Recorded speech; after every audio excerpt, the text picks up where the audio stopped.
Diane de Cellier.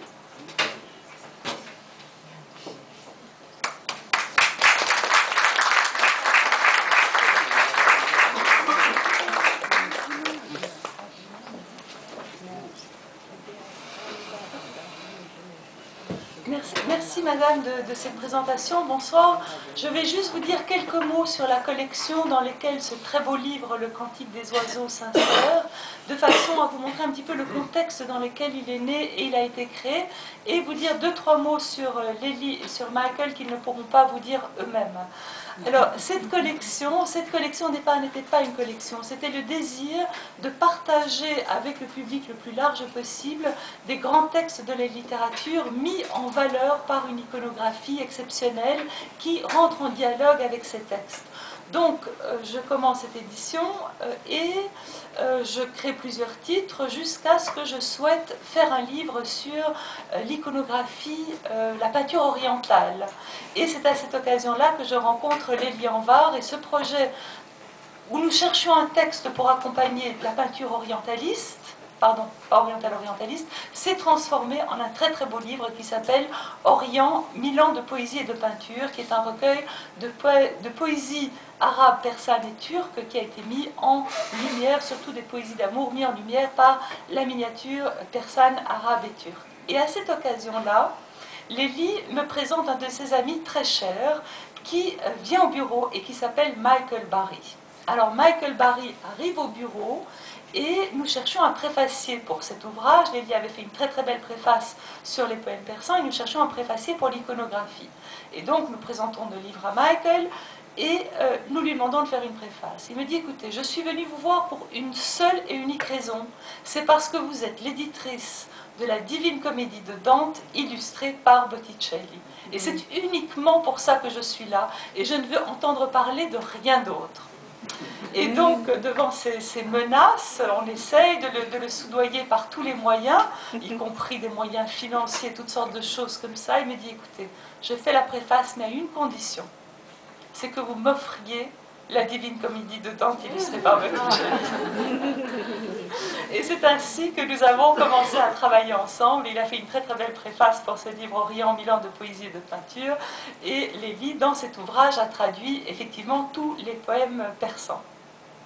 Donc nous avons continué toutes ces éditions-là, l'Orient, la Divine Comédie, jusqu'à ce que, en parlant avec Mike, je souhaitais faire les 1000 et une nuits. Sauf que les 1000 et une nuits, vous savez comme moi, ce serait une édition qui prendrait les deux tables réunies. Et on s'était parti dans des aventures encore plus incroyables que celles des 1000 et une nuits. Et Michael un jour m'appelle en disant, Diane, j'ai une autre proposition à te faire. Et il me parle de la conférence des oiseaux. Non, du cantique. La conférence, ça ne s'appelait pas encore le cantique. Donc il me parle du Cantique des oiseaux. J'avais eu la chance de le lire dans une très belle adaptation d'Henri Gougaud. Et là, j'ai commencé à le lire dans la traduction de Garçon Tassi, avec laquelle nous devions faire l'édition que nous vous présentons aujourd'hui. Sauf que Lélie vient me voir et me dit, Diane, la traduction de Garçon Tassi, elle est très belle, elle a le mérite d'exister, mais elle est dépassée, elle est en prose alors qu'elle devrait être en vers, elle est dépassée, il y a trop de contresens, il faudrait plus de notes que le texte lui-même pour lui redonner sa vraie place. Et je propose à Lélie de le faire, et Lélie relève le défi immédiatement, avec grand plaisir, c'est merveilleux, dans 1 an je te donne ta traduction. Puis 1 an s'est écoulé, 2 ans se sont écoulés, 3 ans, 4 ans. Et finalement, au bout de 5 ans, peut-être un peu moins, Lélie était prête avec sa traduction, mais elle m'a dit cette chose, enfin nous avons communiqué évidemment pendant toutes ces années, c'est que ce texte avec lequel elle était née, avec lequel elle avait grandi, qu'il avait suivi tout au long de ses études et tout au long de sa vie, qu'elle pensait connaître par cœur, elle s'est rendue compte que confrontée au problème de la traduction, elle rentrait dans la dimension profonde du texte, dans sa complexité, dans son mysticisme et à des niveaux de lecture et de compréhension qu'elle ne soupçonnait même pas. Alors, cette traduction a pris des années et j'en suis très très très heureuse, même si sur le moment ça nous a posé quelques soucis parce que nous sortons un livre par an, pour pouvoir lui donner toute sa force, toute sa beauté, toute sa richesse et pouvoir en même temps le porter aussi auprès des lecteurs. Donc nous avons eu quelques petits soucis, nous l'avons remplacé par l'Apocalypse de Saint Jean. Et on était effectivement dans une situation quasi apocalyptique et nous avons pu faire cette édition grâce à une historienne de l'art, Paul Amblard, qui qui nous a sauvés du désastre. Mais toujours est-il que pour vous dire que cette traduction que Lélie a portée pendant toutes ces années en elle, elle n'est arrivée à le traduire finalement qu'avec énormément de temps, de maturation et de complicité. Entre autres la complicité de son père qui vivait alors en Iran et qu'elle appelait régulièrement pour lui présenter des difficultés qu'elle rencontrait et qui lui-même réunissait toute une assemblée d'Iraniens, des sages, des intellectuels iraniens pour analyser, approfondir encore le texte. Et devant des difficultés encore plus grandes, elle se retrouvait avec son père au seul à lire et à relire et à re-relire le texte en persan jusqu'à ce que le véritable sens s'impose de lui-même.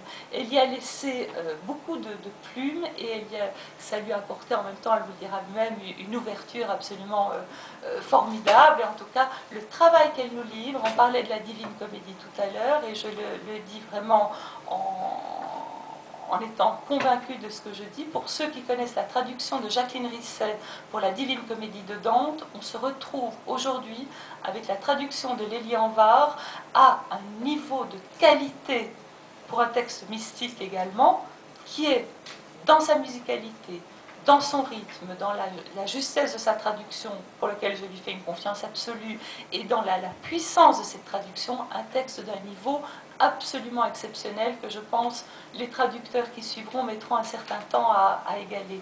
Et vraiment, je lui rends hommage pour la beauté, la force et le bonheur de lecture et de compréhension et d'envol que nous faisons avec une traduction comme celle-là. Alors, Michael Barry, donc, qui était venu me voir pour me proposer de faire ce livre, nous sommes arrivés à changer le titre avec Lélie et Michael pour l'appeler Le Cantique des oiseaux. Je pense que Lélie ou Michael ou les deux vous expliqueront pourquoi, donc je ne vais pas rentrer là-dedans. Mais Michael nous a apporté toute sa connaissance, non seulement de l'islam, mais également de l'Occident, non seulement de la peinture de l'islam, mais de la peinture de l'Occident. Et c'est un travail sur la transversalité des cultures et des spiritualités, et vous le verrez tout à l'heure quand il vous fera sa présentation. Il nous emmène dans une humanité où vraiment on se rend compte à quel point nous sommes tous frères et à quel point toute notre culture trouve ses racines dans le même noyau culturel, spirituel. Et vraiment ce qu'il a écrit et les commentaires qui accompagnent les œuvres dans le Cantique des oiseaux, vous verrez, sont absolument éblouissants de clarté, de profondeur et de sens. Et ce sens, il le relie systématiquement avec le Cantique des oiseaux. Il y a très peu d'illustrations directes du Cantique des oiseaux. Il y en a heureusement, et Michael vous en parlera, mais très souvent, nous avons dû choisir une iconographie qui rentre en résonance, mais qui n'illustre pas directement, et donc qui, avec les commentaires de Michael, très souvent rehaussés également par Lélie qui apportait des éclairages encore sur le texte, on se retrouve avec un texte et iconographie qui se tiennent par la main et qui nous emmène dans ce très très beau voyage. Et je vais laisser la parole à Lélie qui vous en parlera bien mieux que moi, et à Michael également. Voilà, je vous remercie.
J'ai perdu ma page, ça commence bien. Mais je vais le retrouver. Je vais le retrouver par sa rime. Voilà. عشق تو درد است و درمانش تویی هست عاشق